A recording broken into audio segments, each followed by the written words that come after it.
Hi everyone! Thank you so much for visiting my channel. This is Etienne. Today I'm going to make this vintage style cake.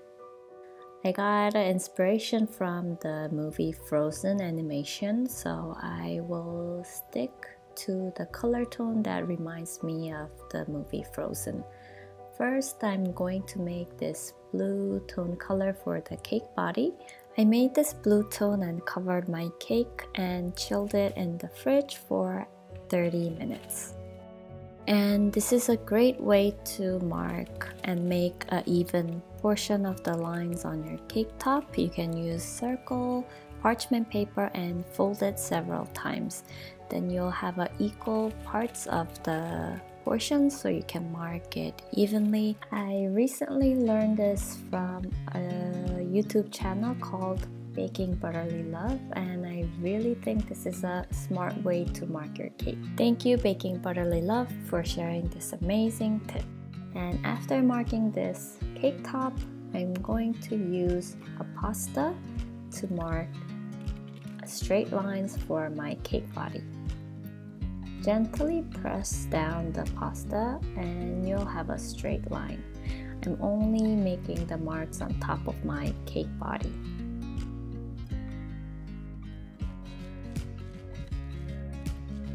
When I think of a vintage cake, I always think of ruffles and circular lines and many lacy looking icings. So I thought it'll be easy to use cookie cutter to follow and make those drapey lines. So if you have a cookie cutter, you can use those cookie cutters, and if you don't have one, you can also use any cups to mark these circular lines. And I also wanted to add some design that related to the snowflakes, so I wanted to make some base for that design, so I add some round marks on the cake body. First, I'm going to start with this round tip number 10 to add simple balls.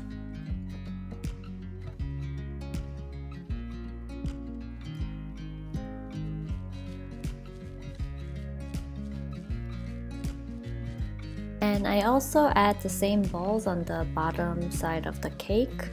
And now I change it to 352 leaf tip, and I started to add some leaves in between 3 balls.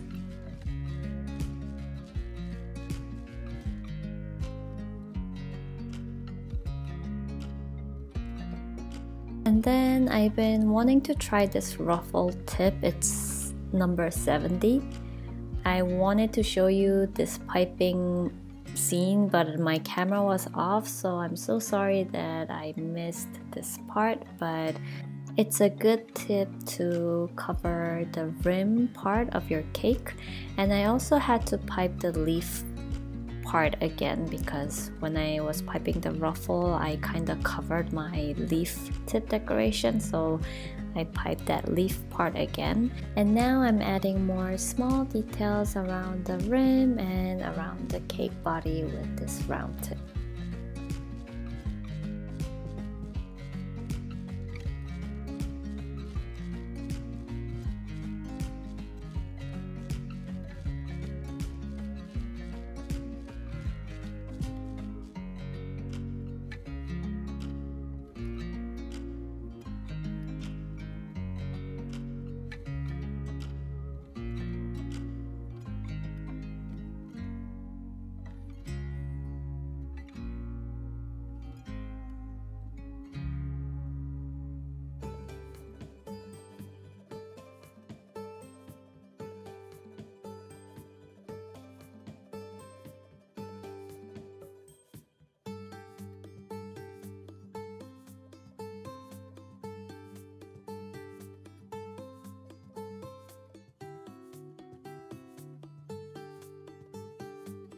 So the best way to develop your own patterns on the vintage style cake is make 2 to 3 vintage style cake by your own flow and capture some of the patterns that you really liked from each of the cakes and start gathering them and try it on a new cake. So the pattern will become very unique and it'll be your own signature for the vintage cake. So for me, I really like this ruffle part on the rim and mixing the star tip on the edge of the cake. So I might try this part on my next vintage cake and try to mix and match with different patterns.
And most of the cakes are for a special occasion, and if you add an initial, it can be extra special. So sometimes I use these cutters to add initials. So today I'm going to add my initial J on the top. I will just press down gently, and I'm going to add some piping details inside of the J.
Thank you so much for watching my video today. I'll come up with more buttercream piping tutorials. I hope you enjoyed this, and Happy New Year!